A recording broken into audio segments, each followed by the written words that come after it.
Voy a abordar ahora los principios en la enseñanza de Jesús. Vamos a estar hablando de ellos, ¿verdad? De cada uno de estos principios. Y ya he comentado que los principios son leyes, para mí son reglas. Y puedo definirlos como los cimientos de la educación. Y como te he comentado, los principios son aplicables, se viven en toda persona, en todo tiempo y en todo lugar. Los métodos son cambiables, son modificables, pero los principios son aquellos entonces que establecen las bases de la educación cristiana. Y yo creo que los principios, tú y yo, para enseñar como el Señor Jesús lo hizo, deben estar bien presentes en nuestras vidas. Primero debemos memorizarlos, comprenderlos y después entonces modelarlos en nuestra enseñanza cotidiana, ¿verdad? Con cada uno de nuestros estudiantes. Quiero nombrar el primero de ellos. La enseñanza de Jesús era con autoridad. Esto lo podemos encontrar ahí en Marcos 1, 21 y 22. Repito, la enseñanza de Jesús era con autoridad. Esta autoridad de Jesús era auténtica por medio del contenido y de su persona. La enseñanza de Jesús no era autoritaria o por coerción, sino que la enseñanza de Jesús tenía autoridad.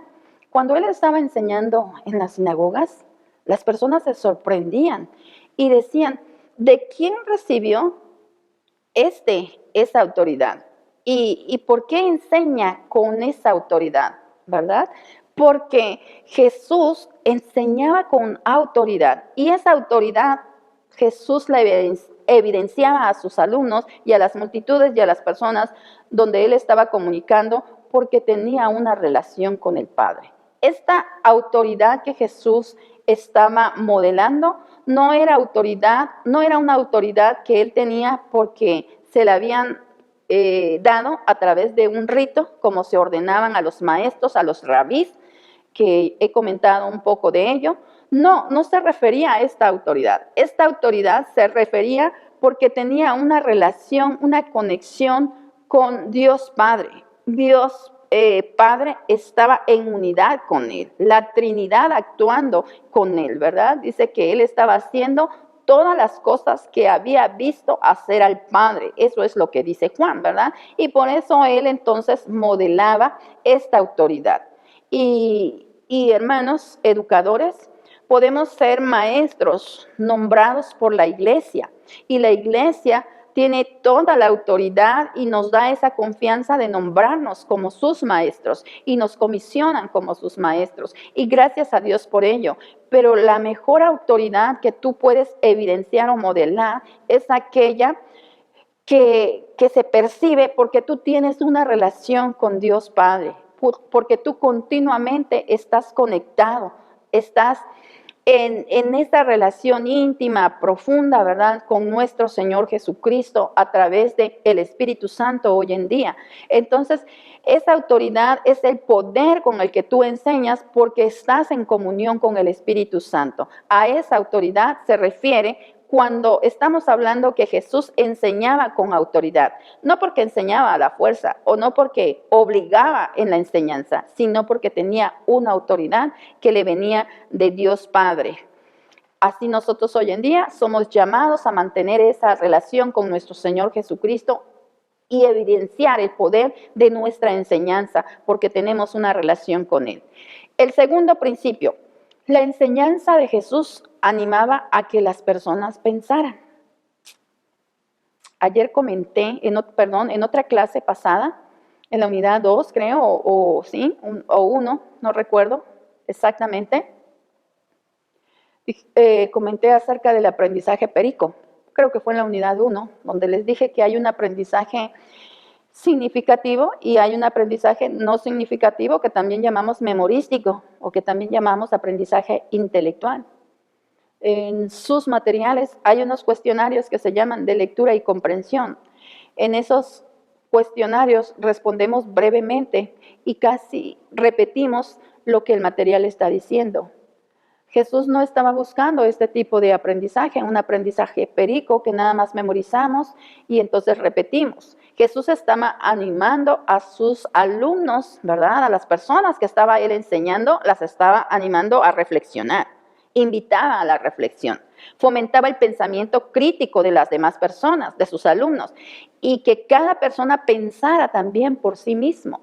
Yo te estoy planteando acá una propuesta de la educación, pero es responsabilidad del alumno tomar los criterios necesarios para educar con la sabiduría que Dios le ha dado. Pero sí te estoy presentando modelos para que tú puedas pensar, para que tú puedas evaluar cada uno de esos modelos y ver qué tan pertinentes son en la iglesia o en el contexto donde tú estás sirviendo y donde tú vas a trabajar o vas a servir como educador. En los evangelios encontramos, ¿verdad?, casi más de 100 preguntas que Jesús hizo a sus discípulos y a las personas. Esto nos habla de que Jesús estaba animando a las personas a que pensaran. Él estaba continuamente preguntando, me recuerdo esto cuando estaba confrontando a Pedro y le dice, Pedro, ¿me amas? Una vez, esa pregunta. Y Pedro pues contesta, sí, Señor. Y luego la segunda vez, Pedro, ¿me amas? Y no hay solamente una segunda vez, sino que también hay una tercera vez. Pedro, ¿me amas? Jesús entonces está invitando a que Pedro haga una introspección de su persona y haga una evaluación de su persona y que Pedro pueda reflexionar en la relación que él tenía con nuestro Señor Jesucristo. Entonces Jesús tiene como un principio educativo que el alumno debe de pensar, debe de reflexionar, debe ejercer reflexión. Por eso tenemos en sus apuntes o en sus materiales cuestionarios de reflexión que nos invitan a reflexionar. Hay diversas problemáticas en nuestra sociedad que cuando nosotros hacemos reflexión bíblica, nosotros podemos entonces responder y dar atención a cada una de esas problemáticas. Invitemos entonces a nuestros alumnos a reflexionar así como Jesús lo hizo. Jesús siempre entonces animaba a que las personas pensaran y por eso hizo diversas preguntas. Jesús como el maestro por excelencia, este es el tercer principio. Jesús como el maestro por excelencia es la encarnación del ideal de un educador efectivo. Jesús fielmente encarnó el mensaje a través de su vida y ministerio. Lo demostró al lavar los pies y al dar su vida hasta el final por sus amigos. Enseñar es mostrar a alguien cómo vivir y cómo morir. Jesús es el mejor modelo de cómo vivir y de cómo morir. La divinidad y la humanidad de Cristo, ¿verdad? Se mostró cuando estuvo en esta tierra enseñándonos. Dice entonces allá en Filipenses que Él entonces habitó entre nosotros, ¿verdad? Que Él estuvo entre nosotros, que se vació, ¿verdad? Que se hizo siervo, que se hizo igual que uno de nosotros, que no escatimó, ¿verdad? El ser igual a Dios, sino que se despojó a sí mismo y se hizo hombre, ¿verdad? Se hizo ser humano. Jesús entonces es la encarnación del ideal de un educador. Por eso es que es nuestro modelo, porque a Él entonces tenemos que ver. Él encarnó la verdad. Este entonces es el tercer principio. Jesús como el maestro por excelencia es la encarnación del ideal de un educador. Los primeros discípulos de Cristo tenían cierto, se puede decir, sentido de no usar para ellos el sustantivo de no denominarse maestros, porque creían que ese título nada más lo merecía nuestro Señor Jesucristo, porque Él es el maestro perfecto, ¿verdad? Porque Él se encarnó y nos dio ese modelo. Voy a ir al siguiente principio. El siguiente principio es el cuarto principio de la encarnación y la organización de la enseñanza de Jesús. Hablamos acá en este principio, trata, ¿verdad?, de que Jesús al encarnarse, Estoy con el anterior principio todavía, que es el principio de la encarnación de Jesús. Disculpen, Jesús, el maestro por excelencia, es la encarnación del ideal de un educador efectivo. Estoy todavía con ese principio, es el tercero, ¿verdad? Y la encarnación de Jesús nos muestra que Jesús, ¿verdad?, vino a este mundo para traer la conversión del hombre, la conexión del hombre con Dios. La transformación o conversión hace posible una conexión del ser humano con la Trinidad, que eso es lo que hemos es lo que hemos estudiado en la educación cristiana, que el hombre tiene que reconciliarse con la Trinidad, ¿verdad? Con Dios Padre, con Dios Hijo y con Dios Espíritu Santo.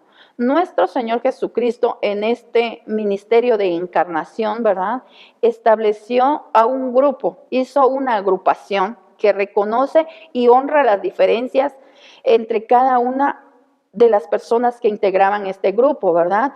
Respetaba y honraba las diferencias por una mezcla en la que afirma pues mayor unidad ante las distintas dimensiones de las personalidades del grupo. A esto le conocemos como el principio Galileo. Sus discípulos formaban este grupo, ¿verdad?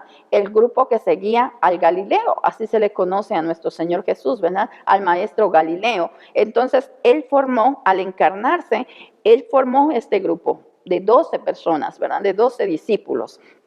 Y entonces los llamó para que estuvieran con él, dice, para que estuvieran con él, dice Marcos, y también los llamó para que proclamaran el evangelio, ¿verdad? Y para que llevaran entonces su mensaje a todas las naciones. Dice también, ¿verdad?, que los llamó para hacerlos entonces pescadores de hombres, a estos hombres que eran literalmente pescadores, que pescaban peces, ¿verdad? Entonces Jesús, al encarnar, forma, ¿verdad?, un grupo. Y es ahí donde inicia, ¿verdad? Donde inicia ese grupo que más adelante en Pentecostés va a ser el nacimiento de la iglesia primitiva. Entonces Jesús encarnó, ¿verdad?, al maestro ideal. Y ya hemos visto todas sus cualidades, ya hemos visto alguno de hemos visto su contenido, hemos visto sus propósitos, y este principio nos dice que Él es la encarnación del maestro ideal, ¿verdad? Y entonces siempre vamos a ver a Jesús en los discípulos, Él como maestro y con sus alumnos, los discípulos, ¿verdad? Los 12 discípulos. Claro que también las escrituras o los evangelios presentan a Jesús como el que predicaba, presentan a Jesús como el que sanaba, presentan a Jesús como el que hacía milagros, pero la gran mayoría de las veces Jesús es visto en los evangelios como el maestro con discípulos. Un cuarto principio de la enseñanza de Jesús es que Jesús amó a aquellos a los que enseñó.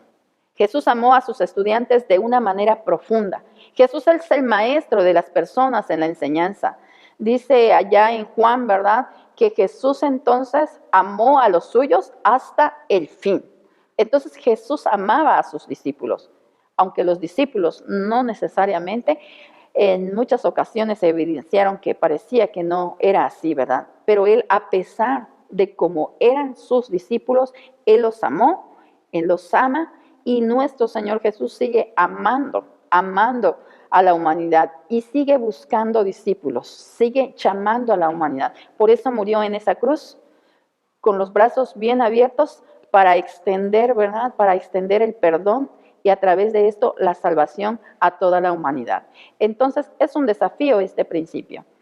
Es muy fácil amar a las personas que nos hacen bien, a las personas con las que nos sentimos cómodas, a las personas que nos quieren, quizás a la familia, pero es muy difícil amar a aquellas personas que no están de acuerdo con nuestras ideas, con nuestros pensamientos, que difieren en nuestras emociones, que muchas veces no están de acuerdo con nosotros o nuestra personalidad no está de acuerdo con la personalidad de ellos, ¿verdad? Y nos repelemos, eso es más difícil. Y a veces como educadores vamos a tener estudiantes así, ¿verdad? Vamos a tener estudiantes así, pero Jesús nos da este ejemplo. Amó a Pedro, que le traicionó, y amó a Judas, que también hizo lo mismo, ¿verdad?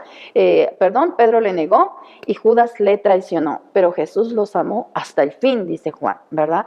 Hasta el fin, y Jesús dio la vida por ellos y por cada uno de nosotros. Este es un desafío en lo personal para mí, ¿verdad? Es muy difícil a veces amar a todos los estudiantes, pero es el reto, y en el poder de Dios podemos buscar que Él nos fortalezca, que Él nos dé, ¿verdad?, de ese amor para que pueda ser derramado también o llevado a cabo, ¿verdad?, en la vida de nuestros estudiantes, porque Jesús nos enseña así, Jesús nos modeló así. Él amaba entonces a sus estudiantes, a sus alumnos, aún aquellos que le traicionaron o que en determinado momento le negaron o que también le abandonaron en los momentos difíciles. Y esto es un desafío constante para cada maestro, especialmente cuando tenemos alumnos, ¿verdad?, que queremos disciplinarlos en cada momento.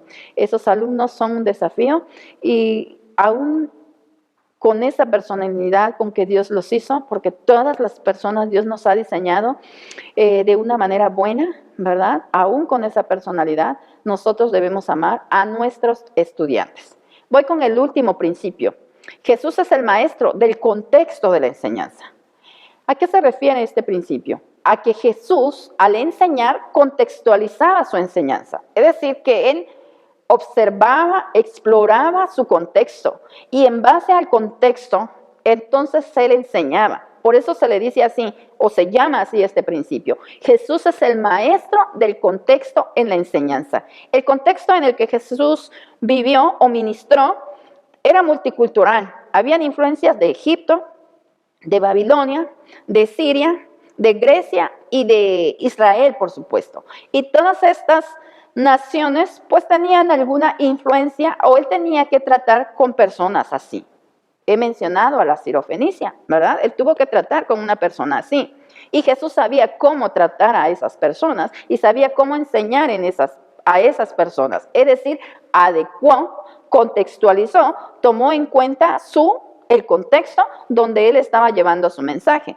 Una de estas formas en las que vemos que Jesús toma en cuenta ese contexto, Jesús era trilingüe, probablemente arameo, en conversación todos los días, porque era su idioma original, ¿verdad? O autóctono, o como llamamos vernáculo, el arameo, el hebreo en la sinagoga. Recordemos que en la sinagoga entonces se leía en hebreo, y él sabía hebreo, leyó o leía las escrituras y exponía las escrituras en la sinagoga. Y en griego, también en su profesión de carpintero, en su relación con las personas de carpintero. Entonces Jesús, aunque no escribió ningún libro, ningún folleto, ninguna revista, ¿verdad? Jesús sí era trilingüe.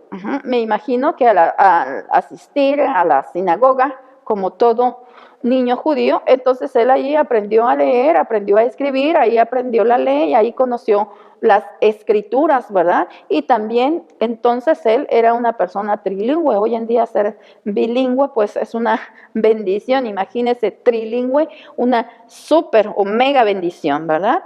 Entonces Jesús es el maestro del contexto de la enseñanza. Había gran influencia de la tradición hebrea en su enseñanza, ¿verdad? Por la diversidad lingüística y cultural, Jesús podía relacionarse con personas fuera de su cultura, lo cual es una gran ventaja en el ministerio, ¿verdad? Como dijo el apóstol Pablo. Jesús también ejemplificó lo dinámico de la enseñanza, apuntando hacia la continuidad y el cambio de cosas viejas y cosas nuevas. La enseñanza debe de ser así, continuando las tradiciones, pero con la oportunidad de considerar lo nuevo que Dios está haciendo en nuestras vidas. En Juan 14:26 se habla, ¿verdad?, sobre la promesa de la continuidad en relación con la enseñanza y la tradición de Jesús. En Juan 16:12 y 13 ejemplifica la promesa de cambio y de nuevas posibilidades en la enseñanza de Jesús y en la nuestra también. Es decir, que Jesús dio continuidad a las tradiciones que realmente valen la pena o que servían, dio continuidad, pero que también renovó o también derribó derribó pues tradiciones que realmente tenían que cambiarse, tenían que sustituirse. Por eso Jesús se conoce, ¿verdad? Se conoce como el hombre que vino a transformar las vidas. Y hay algunas cosas a las que debemos de dar continuidad. Por ejemplo, Juan está diciendo que el Espíritu Santo nos iba a recordar todo lo que Jesús había dicho, pero que también el Espíritu Santo nos iba a guiar a toda la verdad. Y muchas veces tenemos tradiciones las cuales no son cristianas, no son bíblicas, y que muchas veces nosotros tenemos que derribar. Pero también hay tradiciones cristianas que sí son bíblicas y que ayudan y fortalecen la educación en la iglesia, entonces a ellas debemos de dar continuidad. Jesús, como seguidor de la tradición, tenemos algunas cosas, ¿verdad? Algunas prácticas que él siguió, ¿verdad? Como seguidor de la tradición rabínica, ¿verdad? Tenemos algunas prácticas que él siguió. Por ejemplo, proclama la ley divina. Los judíos hacían esto y él también continuó eso. Enseñaba en las sinagogas. Los judíos tenían la sinagoga y él entonces también enseñaba en la sinagoga. Eso lo vemos ahí, ¿verdad? En Marcos 1, 21, 28. Hay varios pasajes donde vemos a Jesús entonces enseñando en la sinagoga. Jesús, así como los judíos reunían a sus discípulos para enseñar, él también. Había yo comentado, ¿verdad?, que en su contexto los judíos tenían sus discípulos y entonces Jesús también tomó a sus discípulos, formó un grupo de discípulos y estuvo con él y les enseñaba, ¿verdad? Debatía con los escribas. Esto era algo que normalmente se hacía con los judíos. Ellos debatían, ¿verdad? Tenían sus debates, nosotros llamamos teológicos, entonces ellos debatían acerca de las escrituras. Entonces, nuestro Señor Jesús siguió con esa tradición. También nuestro Señor Jesús se sentaba mientras enseñaba. Vemos en los cuadros allí, en las pinturas, ¿verdad?, que él está sentado y los maestros enseñaban así, de una forma que se sentaban y los discípulos se sentaban a los pies del maestro. El Señor Jesús, observando su contexto, entonces él siguió esta tradición. Por eso se dice que nuestro Señor Jesús es el maestro del contexto en la enseñanza, ¿verdad? Es lo que dice este principio. También nuestro Señor Jesús, al igual que los maestros judíos o los rabís judíos, ¿verdad?, se apoyaba con la escritura.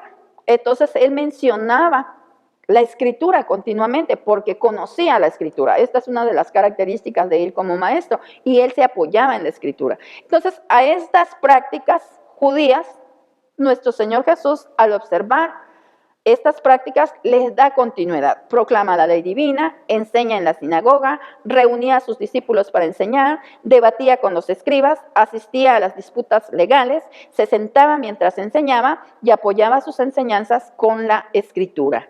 Pero nuestro Señor Jesús también rompió algunas tradiciones que él consideraba que tenían que entonces modificarse, que tenían que cambiar.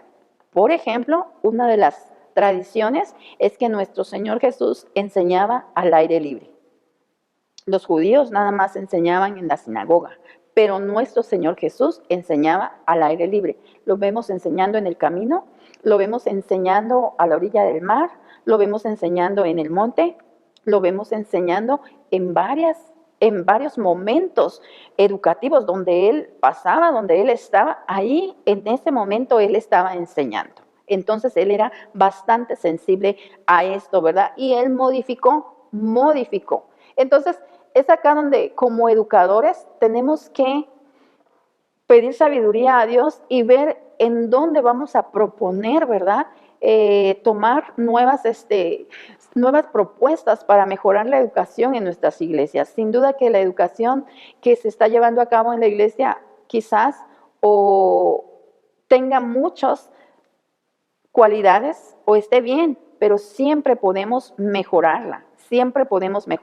Entonces tenemos que evaluar y con toda la sabiduría divina, con esa colaboración con el Espíritu Santo, nosotros podemos diseñar nuevas propuestas para mejorar la educación cristiana en nuestras iglesias, así como el Señor Jesús lo hizo. Entonces Jesús rompió la tradición rabínica enseñando al aire libre. Otra tradición que nuestro Señor Jesús rompió es que le enseñaba a mujeres, a recaudadores de impuestos, a pecadores y a niños. Y también se juntaba con gentiles. Esa es otra tradición. Él estaba cómodo con cualquier tipo de personas.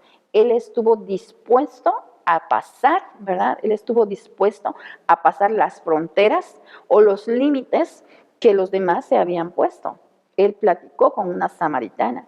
Él entonces sanó a la hija, ¿verdad?, de la mujer sirofenicia. Él fue a casa de un tal Simón. Y entonces él enseñó a niños o estuvo con los niños, él estuvo con Zaqueo. Entonces nuestro Señor Jesús rompió con esa tradición. Puede verse esto especialmente ahí en el Evangelio de Juan, ¿verdad? El capítulo 3 narra cómo él está en una relación con Nicodemo, un maestro de la ley, una persona con un estatus social bastante cómodo, bastante aceptable para la sociedad o el contexto en ese momento o en ese tiempo, ¿verdad? Me imagino que un hombre que era erudito, estudiado, que conocía, ¿verdad? Que conocía la escritura, que conocía la ley de Dios. Y luego Juan nos está narrando cómo él está en una relación con la mujer samaritana, una mujer pues nada más que porque era samaritana no tenía aceptación. Y Juan dice que a Jesús le pareció necesario pasar por Samaria y allí encontrar y dialogar con esta mujer, la samaritana. Y si hablamos de su estatus social, ¿verdad? Creo que no era cómodo, no era aceptable, pues era una mujer que tenía mala reputación, pero nuestro Señor Jesús estuvo dispuesto a estar con ella, estuvo dispuesto a decirle que Él tenía el agua de vida, que podía entonces ella a encontrar, ¿verdad?, esperanza, que podía ella encontrar gozo, y eso encontró al estar con Jesús. Por eso esa mujer sale, ¿verdad?, corriendo y dice, venid y ve todo lo que este hombre me ha dicho, ¿verdad?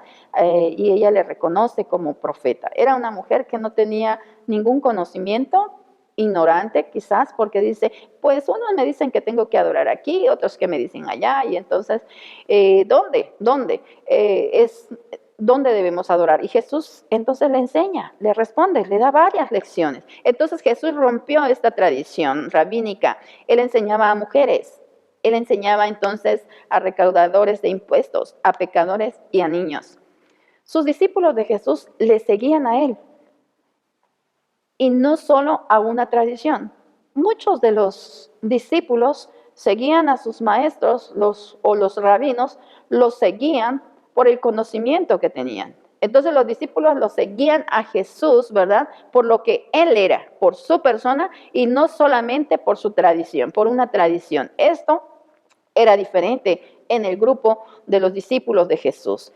El mensaje de Jesús era la persona, Él mismo era su persona, no solo sus palabras. Y Jesús también era considerado el más grande de todos los maestros, de todos los profetas, más que Jonás, ¿verdad? Más que Salomón, ¿verdad? Entonces Jesús rompió algunas tradiciones. No tenemos acá mencionado, ¿verdad? Pero Jesús sana en día de reposo, que para ellos era sagrado, ¿verdad?, de no hacer ninguna actividad en ese día. Entonces Jesús aún así, sus discípulos también lo hacen, cortan espigas y Jesús sana en día de reposo y Jesús se proclama como el Señor del día de reposo. Entonces el desafío para los maestros cristianos es discernir cuándo el cambio es necesario y cuándo el sentido de continuidad de la tradición sostiene más potencial para la transformación. El llamado a los maestros es prever acceso a tradiciones intelectuales y formativas de la cultura con la esperanza que estas tradiciones en sí mismas fomenten una renovación y cambio donde sea necesario. El cambio siempre trae riesgos, ¿verdad? Entonces Jesús se enfrentó con esos riesgos como el rechazo, como la negación y también como la traición. Para fomentar continuidad y cambio se requiere de sabiduría y gracia divina. Los maestros, ¿verdad? Tenemos que discernir cuáles de nuestros dones encajan y cuáles trascienden el contexto cultural en el cual uno se encuentra, tal y como lo hizo Jesús. Vamos entonces ahora a tocar otro tema y vamos a hablar de los métodos de Jesús como maestros. Ya estamos por terminar esta unidad, ya nada más abordaremos los métodos, ¿verdad? Y estaremos ya casi concluyendo esta unidad. Hablemos de los métodos de Jesús. La situación educacional es compleja, aunque se puede fácilmente resolver dividiéndola entre sus elementos esenciales: maestro, estudiante, lección, meta del maestro, método de enseñanza y ambiente. Entonces, los métodos son los medios que nosotros usamos para transmitir la enseñanza. Siempre explico a mis estudiantes, un método pues es el vehículo que nos lleva a determinado momento, a determinado lugar, ¿verdad? Tú puedes ir a determinado lugar en bicicleta y vas en bicicleta, o tú puedes ir como acá en Oaxaca en mototaxi, o tú puedes ir en un taxi, o tú puedes ir en avión, y son los medios. También los métodos son los medios mediante los que comunicamos las verdades o las enseñanzas bíblicas. Entonces Jesús utilizó varios métodos. Jesús era muy versátil, muy versátil. Cuando hablo de versátil estoy hablando de la variedad de métodos que Jesús utilizó. La conversación fue uno de los métodos. Conversaba con sus discípulos. A este método de conversar también se le llama el método de dialogar. Vemos a Jesús dialogando con varias personas, dialogando con sus oponentes, dialogando con sus discípulos, dialogando con mujeres, dialogando con hombres. Entonces Jesús empieza obteniendo la atención, ¿verdad?, por medio de comentarios centrados en los intereses de los estudiantes. Luego establecía algún punto de contacto con sus oyentes y en el plano terrenal o espiritual, por ejemplo, con Nicodemo, ¿verdad? Cuando Nicodemo le pregunta que qué tiene que hacer para nacer de nuevo, y entonces Jesús le explica, ¿verdad? Jesús le explica y establece puntos de contacto con él, con la samaritana, el agua, dame de beber. Establece entonces puentes con ella para relacionarse con ella. Jesús entonces utilizó la conversación o el diálogo, así se le llama, es un método de enseñanza. Jesús también hacía preguntas. A este método se le llama método interrogativo, o método de preguntas y respuestas. Hacía preguntas y respondía a preguntas para estimular la expresión del individuo, deseando convicción en vez de persuasión de parte de sus seguidores. Sus preguntas son mejores que las de Sócrates porque eran de otro tipo que aquellas que guían hacia una respuesta. Muchas de sus preguntas de Jesús son reflexivas, son para, como les decía antes, son para que sus alumnos reflexionaran o pensaran acerca de su modo de vivir. Entonces Jesús utilizó el método interrogativo. Otro método que Jesús utilizó fue el discurso. Encontramos varios discursos en los evangelios. El Sermón del Monte es un discurso, el Sermón del Aposento Alto es un discurso, ¿verdad? Entonces, muchas veces delante de muchos tipos de audiencias y sobre distintos temas, pero casi siempre en una manera informal, ¿verdad? El discurso de nuestro Señor Jesús no era así como lo tenemos hoy, cuando es una conferencia abierta y cuando es una conferencia dogmática, sino sus discursos eran informales, pero él usaba los discursos. Otro método, a ese método del discurso, hoy en día nosotros le llamamos el método expositivo o el método de conferencia, así se le llama al método de discurso que nuestro Señor Jesús usó. Pero otro método que Jesús usó es el narrativo, el de contar historias. Contaba historias con el fin de que su audiencia pues entendiera algunas verdades, aunque no siempre, ¿verdad?, las entendían. Pero cuando no las entendían, pues él trataba, ¿verdad?, de explicárselas. Entonces, él utilizaba las historias. Vimos, y ya he comentado, ¿verdad?, que en los evangelios hay aproximadamente más de 46 parábolas que Jesús narró, ¿verdad?, que Jesús narró y estuvo con sus discípulos relatando esas historias para que sus discípulos y aún aquellas multitudes que le seguían pudieran entonces entender el mensaje que él les traía.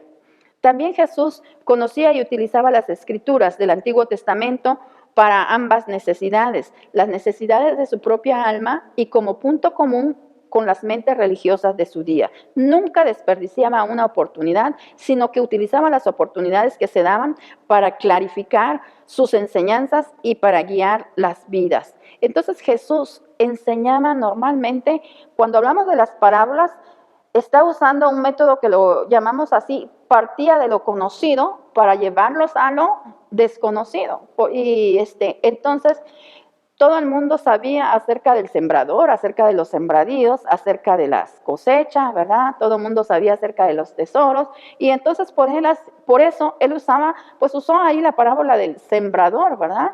Entonces, y empezó a dar un mensaje, una enseñanza, partiendo de lo que ya conocían, el campo, y entonces al labrador, y entonces comunica, entrega una enseñanza con respecto a dónde caía la semilla del evangelio, ¿verdad? En los corazones del ser humano, entrega lo desconocido. Entonces está utilizando el método partir de lo conocido para introducirnos en lo desconocido.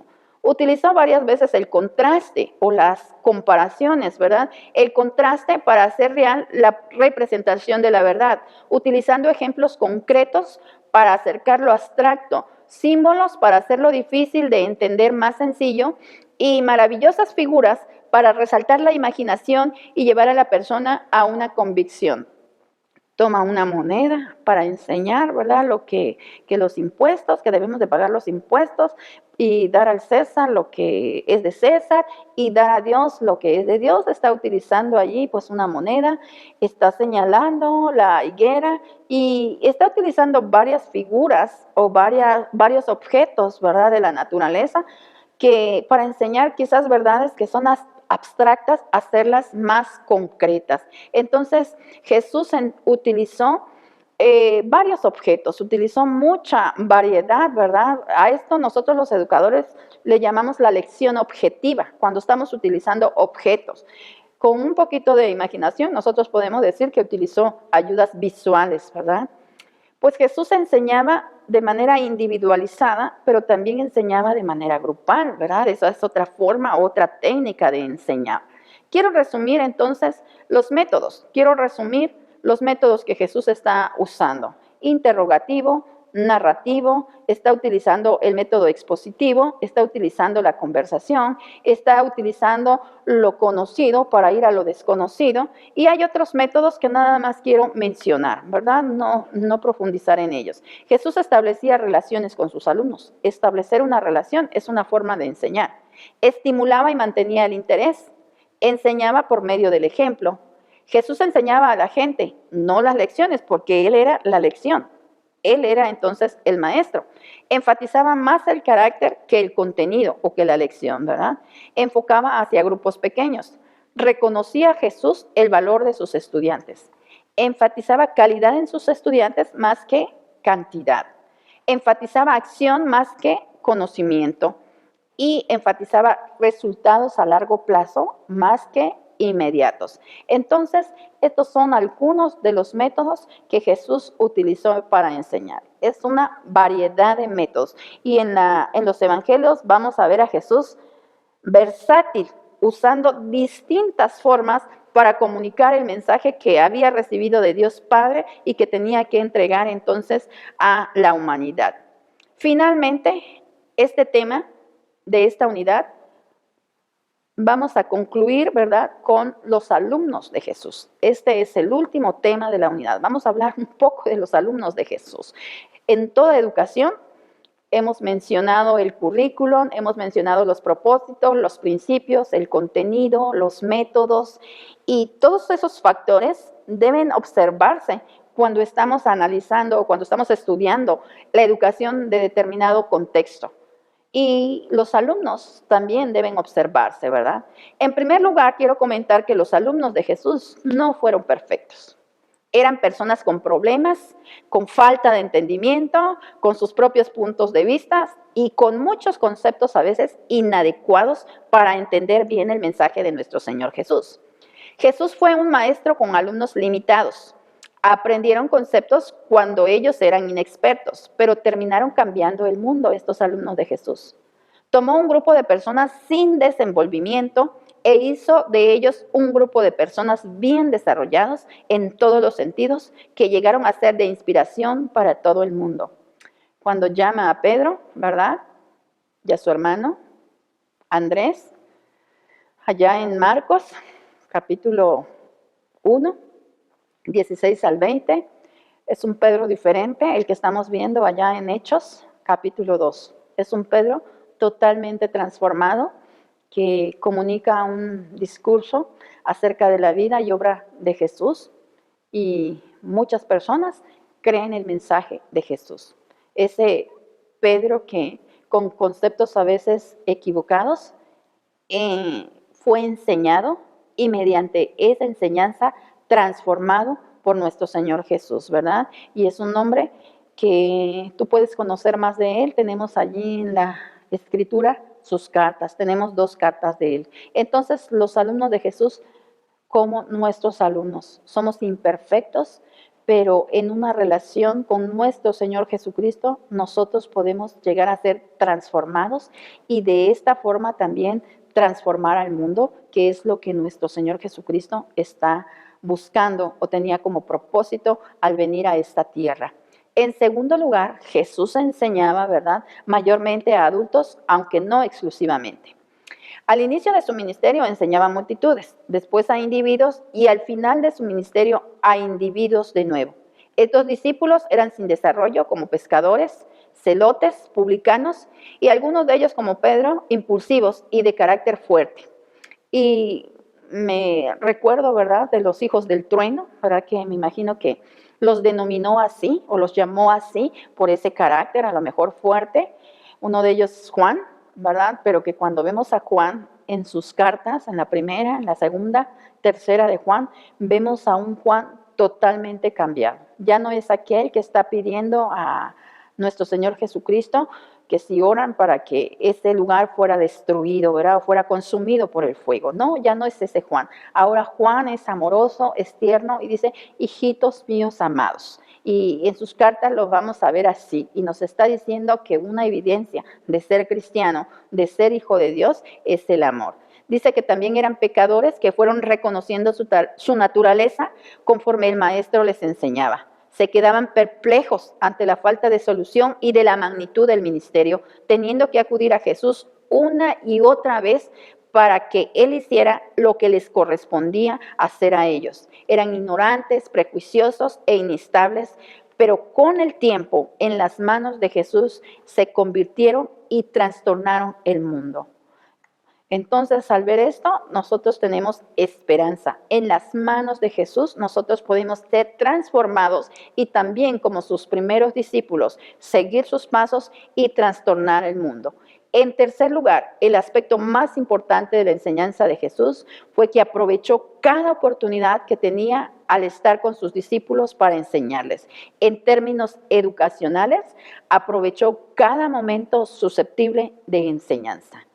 Es decir, Jesús no dejó ni un momento que estuviera con sus discípulos para enseñar. Él fue bien susceptible para enseñar. Entonces, los alumnos de Jesús son igual que nuestros alumnos, hombres y mujeres sencillos, con grandes cualidades, con defectos, pero que en las manos del Señor Jesús podemos crecer y podemos entonces ser transformados. Este es el modelo que tenemos de Jesús como maestro. Si como educadores queremos aprender a ser excelentes en nuestro ministerio, entonces nosotros debemos enfocarnos en seguir este modelo. Como te dije y como dice el escritor a los Hebreos, puestos los ojos en Jesús, el autor y consumidor de la fe, ¿verdad? No mirando hacia el lado, sino solamente concentrarnos en Jesús como nuestro modelo, porque Él es el maestro de maestros.